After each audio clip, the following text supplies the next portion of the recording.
CSAT का डर वो क्या होता है? आप भी एक दिन ऐसा ही जवाब देंगे जब आपके अंदर सीसेट में इतना कॉन्फिडेंस आ जाएगा। डर जो है वो क्यों होता है? डर लैक ऑफ नॉलेज की वजह से होता है। डर जब हम चीज़ों को कर नहीं पाते हैं और उनको करने में हमें बहुत डिफ़िकल्टी महसूस होती है, तब हमें डर लगता है। इस डर को हटाना पड़ेगा। जिस तरह से पेपर 1 में, जीएस के पेपर में आप बहुत ढंग से प्रीवियस ईयर क्वेश्चन की एनालिसिस करते हैं और जो कि मैं आपको करवाता रहता हूँ यूट्यूब पर और उससे आप सीखते हैं और उससे आपको कॉन्फिडेंस मिलता है, तो आपका डर खत्म होता है। ऐसे ही पेपर 2 सीसेट में भी इस डर को खत्म करने की बारी आ गई है। मैं सीसेट का डर आपके अंदर से निकाल दूंगा और आपको समझाना चाहूंगा कि प्रीवियस ईयर क्वेश्चंस में कितनी पावर होती है। Without wasting time let's see कि 2025 के पेपर में, जैसे मैंने प्रीवियस वाली वीडियो में बताया था, और अगर आपने वीडियो ना देखी है तो मैंने 3-4 वीडियो सीसेट के लिए बना दी हैं, प्लेलिस्ट में जाकर चेक करेंगे तो मिल जाएगी। मैंने पिछली पिछली वीडियो में बताया था कि सर से 2025 में 2 क्वेश्चन सीक्वेंस से रिपीट हुए हैं। रिपीट मतलब सीक्वेंस का वही लॉजिक जो यूपीएससी ने प्रीवियस क्वेश्चंस में पहले 2 सवालों में पूछ रखा है। 2025 के सवाल अगर आप देखेंगे प्री के, तो उसमें भी वही सेम लॉजिक से दोनों सीक्वेंस के सवाल हो जाते हैं। और उसी तरह से आज मैं बताऊंगा कि किस तरह से इस तरह के सवाल में, जहां कोडिंग डिकोडिंग वाले सवाल होते हैं, न्यूमेरिकल बेस्ड सवाल होते हैं, जहां पर कोड लिखकर न्यूमेरिकल लिखते हैं, उस टाइप के सवालों को आप कैसे चुटकियों में सॉल्व कर सकते हैं। और 2025 के पेपर में सेम रिपीटेटिव सवाल आ रहे हैं।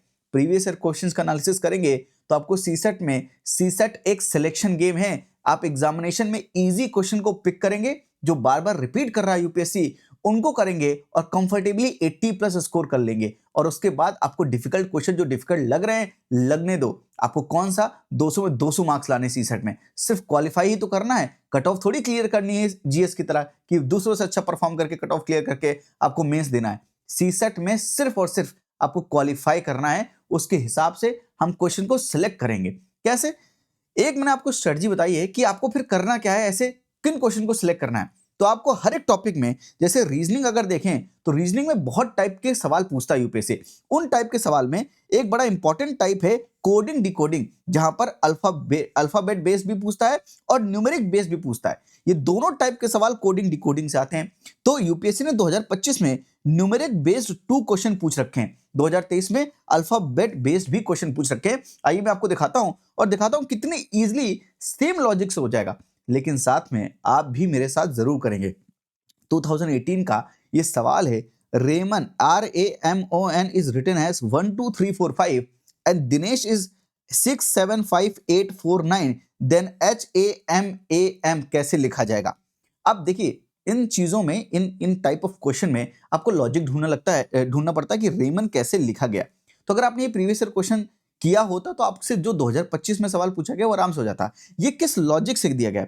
RAMON, दिनेश ऐसा लिखा गया, तो HAMAM क्या लिखा जाएगा? तो देखिए यहां पर दिनेश में H की वैल्यू क्या लिखी है? 9 लिखी है, तो H की वैल्यू हो जाएगी 9। A की वैल्यू रेमन में क्या लिखा है? 2, तो A की वैल्यू हो जाएगी 2। M की वैल्यू क्या लिखी है? 3, तो M की वैल्यू हो जाएगी 3। A की वैल्यू लिखी है 2, तो 2, और M की वैल्यू 3 लिखी है तो 3, तो आंसर क्या हो जाएगा? 9 2 3 2 3। यानी सिंपल था। इसमें लॉजिक क्या था? लॉजिक ये था, जो लिखा है उसके सामने जो अल्फाबेट लिखा है वही उसका कोड है, वही उसका कोड है। तो इसका आंसर क्या हो गया? बी। 2018 के सवाल से एक लॉजिक समझ में आया कि यूपीएससी इस टाइप के सवाल देता है जहां पर एक वर्ड लिखता है और जो नंबर लिखता है वो उन्हीं वर्ड्स का कोड होता है। अब इसी लॉजिक से ये 2025 का सवाल देखिए।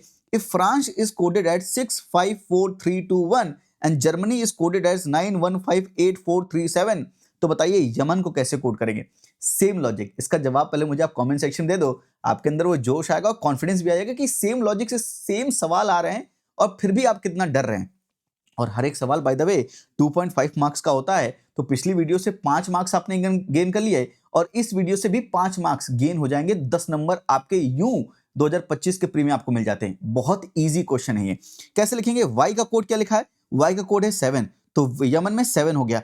और मैं तो कहता हूं कि जब आप ऐसे डिकोड करते रहें तो जो ऑप्शन ना हो उनको आप एलिमिनेट भी करते रहें, तो आपको पता चलेगा कि 7 1 9, यहाँ पर डिफरेंस किसका है? तीसरे वाले का। तो हमको सिर्फ तीसरा वाला चेक करना है, यानी M चेक करना है।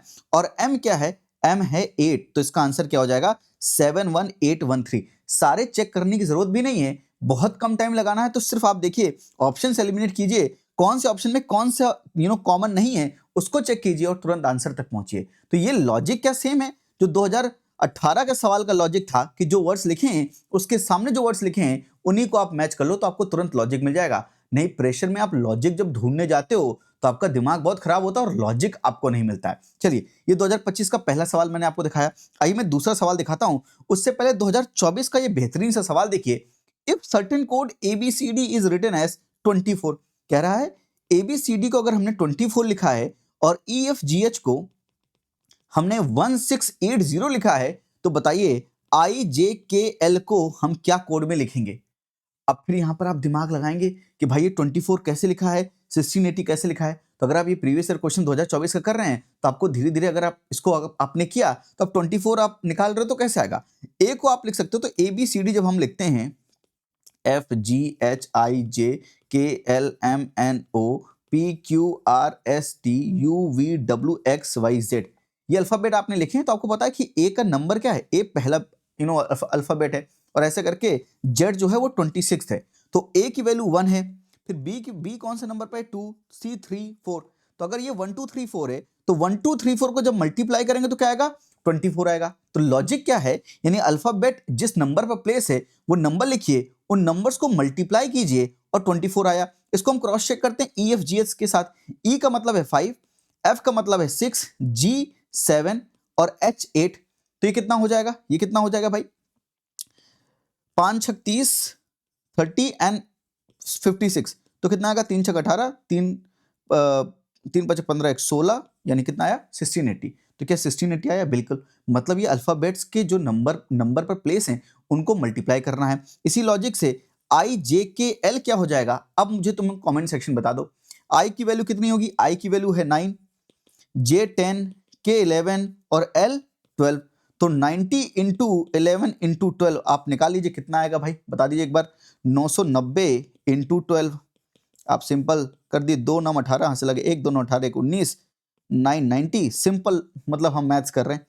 9 18 यहाँ से लगे 1 10 1 11, तो 11880। तो आंसर क्या 11880 है, बिल्कुल आंसर 11880 है। तो हमने क्या किया, हमने यहाँ से एक चीज समझा इस प्रीवियस ईयर क्वेश्चन से कि एक तरह का लॉजिक यूपीएससी क्या फॉलो करता है कि जो अल्फाबेट जिस नंबर पर होते हैं उन नंबर्स को अगर मल्टीप्लाई करो तो हो सकता है जो सामने कोड लिखा हो उनके मल्टीप्लिकेशन का कोड हो। अब ये 2024 का अगर प्रीवियस ईयर क्वेश्चन आपने किया है और इसको लगाया है, अब 2025 का ये सवाल लगाइए। देखिए सेम लॉजिक पर है। NO is coded as 210 and NOT is coded as 4200, then NOTE coded as 21000, then how is NOTES coded। इस सवाल का जवाब अब तो कमेंट सेक्शन में दे दो। और तुम्हें दिख रहा है अब कि यार सेम लॉजिक से प्रीवियस ईयर क्वेश्चन में जो लॉजिक यूज करके क्वेश्चन बनाए गए हैं उन्हीं सेम लॉजिक से 2025 का ये सवाल है। तो N कौन सी प्लेस पर आएगा, N आएगा 14th प्लेस पर, O आएगा 15th प्लेस पर। तो इन दोनों को मल्टीप्लाई करेंगे तो 210 आएगा। और NOTE मतलब NOT जो था वो 210 था और E का कोड कितना है 5, तो इसको मल्टीप्लाई करेंगे तो कितना आएगा NOT, माफ कीजिएगा NOT, पहले मैं NOT कर लेता हूं। NO का कोड क्या था 210 और T का कोड क्या है 20, तो इसको मल्टीप्लाई करेंगे कितना आएगा 4200। और ऐसी NOT तो नॉट का कोड कितना है 4200, E का कोड क्या है, E मल्टीप्लाई कीजिए 5 से मल्टीप्लाई कीजिए तो 5 10 5 के 20 21 21000 आ गया। यानी ये क्या कर रहे हैं, ये जिस प्लेस पर नंबर है अल्फाबेट प्लेस है उन नंबर्स को मल्टीप्लाई कर रहे हैं और उसी से बोल रहे हैं कि नोट्स कैसे निकलेगा। अब आप हर एक नंबर को मल्टीप्लाई करने मत जाओ, आपको नोट का कोड पता है 21000, तो 21000 लिखिए। और एस का कोड क्या है, एस का कोड है 19, क्योंकि टी का कोड क्या है T20, तो टी से पहले एस आता तो 19 से मल्टीप्लाई कीजिए। 19 से कम 19, 9 हंस लगे 1, 19 दूनी 38 तो आपके पास कितना आ गया 3990000। तो 39900, इसका आंसर क्या हो जाएगा, इसका आंसर भी है ए। तो आपने 2025 का सवाल भी आपने क्या किया, सिर्फ वही लॉजिक लगाया जिस लॉजिक से आपने 2024 का ये सवाल लगाया था। क्या था, अल्फाबेट जिस नंबर पर प्लेस होते हैं, जिस प्लेस पर होते हैं उसका जो नंबर होता है उनको मल्टीप्लाई करते हैं और कोड वही आता है। वही सेम लॉजिक से हमने 2025 का ये सवाल कीजिए। तो अगर आप ये दो सवाल देखें, ये जो कोडिंग डिकोडिंग से न्यूमेरिक बेस्ड सवाल पूछे हैं, तो क्या ये 2.5 नंबर और ये 2.5 नंबर 5 नंबर आपके पास नहीं है, बिल्कुल है। और देखिए एक न्यूमेरिक बेस्ड सवाल हो गए, एक अल्फा बेस्ड सवाल होते हैं जहां पर अल्फाबेट ही आपसे पूछता है what is the missing term at the rate in the following. ये 2020 का सवाल है। तो कहता है ACPQ is to BESU, तो MNGI इस टू क्या आएगा? तो हमको इन दोनों के बीच का लॉजिक ढूंढना है। तो ए से बी जाएंगे तो क्या करेंगे? तुरंत जाएंगे, कुछ भी ऐड नहीं करना है, अगला नंबर ही है। लेकिन सी से अगर आप ई जाएंगे तो डी बीच में आएगा, यानी सी में एक नंबर स्किप करेंगे और फिर आप अगला नंबर लिखेंगे। ऐसे ही पी में क्या करेंगे? पी से एस जाना तो आप 2 नंबर स्किप करेंगे, पी क्यू आर, यानी क्यू आर मिस करेंगे तब आप एस पर आएंगे। और इसी लॉजिक से क्यू के बाद क्या आएगा? पी क्यू आर, तो क्यू आर एस टी, यानी 3 नंबर मिस करेंगे तब चौथा नंबर जो होगा वो यू होगा। इसी सेम लॉजिक से आप इसको भी लिखिए MNGI। लेकिन आप क्या कीजिए, देखिए थोड़ा सा ऑप्शन भी देखिए। M के बाद M के लिए N सब में सेम है तो फिर मैं M का क्यों लिखूं? वैसे भी तुरंत अगला नंबर ही है, आई नो, लेकिन इन चीजों को हम बड़े बड़े सवालों में भी लगाते हैं जल्दी आंसर तक पाने के लिए। यस, फिर हमने देखा कि सेकंड में आप देखिए PPP है, एक में O है, तो मैं सेकंड चेक करता हूं। N के बाद आपको एक नंबर स्किप करना है तो MNO स्किप करेंगे तो अगला नंबर क्या होगा? P होगा, यानी बी ऑप्शन नहीं है। उसके बाद आप देखें जे और ये तो नंबर नहीं है, I और J, तो आपको चेक करना है तीसरे में, तो आप G को चेक कर लें, GHIJ आएगा क्योंकि 2 नंबर स्किप करने हैं तो J आएगा। तो यानी कौन सा आंसर हो सकता है? ये दोनों आंसर नहीं हो सकते, इन दोनों में कोई है। तो लास्ट में आप L और M देख लिए, तो I के बाद क्या आएगा? 3 नंबर स्किप करने पड़ेंगे, IJKL, 3 नंबर स्किप करेंगे तो अगला नंबर क्या आएगा? M आएगा। तो आंसर क्या होगा इसका? डी होगा आंसर। तो हमने क्या किया, यहाँ पर अल्फाबेट बेस जो होते हैं वहां पर देखिए इनके बीच में क्या कोड है, उसी तरह से इनके बीच का क्या कोड होगा उसके हिसाब से आपको कोड मिल जाएगा। और मैंने जो तरीका बताया कि आप थोड़ा सा क्रॉस चेक करते रहें, इससे कभी कभी ऑप्शन जल्दी एलिमिनेट हो जाते हैं और आप जल्दी आंसर तक पहुंचते हैं। ये 2020 का PYQ था और इसी PYQ के ऊपर बेस ये 2023 का पेपर देखिए। अगर हम जीरो को चुर लिख सकते हैं तो प्लेयर को क्या लिखेंगे? तो जीरो को चुर कैसे लिखा? क्योंकि जेड में आपने क्या ऐड किया? जेड में आपने ए बी ऐड किया, तो जेड के बाद आप सर्कुलर मोशन जाएंगे तो अगला नंबर क्या आएगा? ए, फिर बी, तो सी, फिर उसके बाद सी आएगा। ऐसे ई के बाद आपने क्या किया? ई के बाद एच कैसे आएगा? ई एफ जी, उसके बाद एच आएगा। मतलब हर एक वर्ड में 2 ऐड कर रहे हैं, उसके बाद तीसरा वाला नंबर लिख रहे हैं। तो ऐसे प्लेयर को आप क्या लिख सकते हैं? तो प्लेयर को लिखने के लिए अगर आप देखें तो मैं पी एल को क्यों बनाऊं? क्योंकि हर जगह SO लिखा है तो बनाने की जरूरत नहीं है। और आप मेरी एक बात मानिएगा, लास्ट वाला चेक कीजिएगा क्योंकि यूपीएससी चाहता है कि आप पूरा करें और आप टाइम वेस्ट करें। टाइम बचाना तो आप क्या कर सकते हैं, सिर्फ लास्ट वाला चेक कीजिए, टी है या यू है। अगर टी हुआ तो फिर आपको 3 में चेक करना पड़ेगा, लेकिन अगर गलती से यू हुआ तो आपको आंसर मिल जाएगा। तो आर के बाद क्या करेंगे? आर के बाद आएगा ST, 2 नंबर स्किप किया तो अगला क्या आया? यू, यानी यहां पर यू आ गया तो आंसर इसका क्या होगा? आंसर होगा डी। तो वही सेम लॉजिक से जो 2020 का सवाल था उसी सेम लॉजिक से 2023 का सवाल था। तो जो मैं बात कहना चाह रहा हूं ये PYQ का रिपीटिशन है।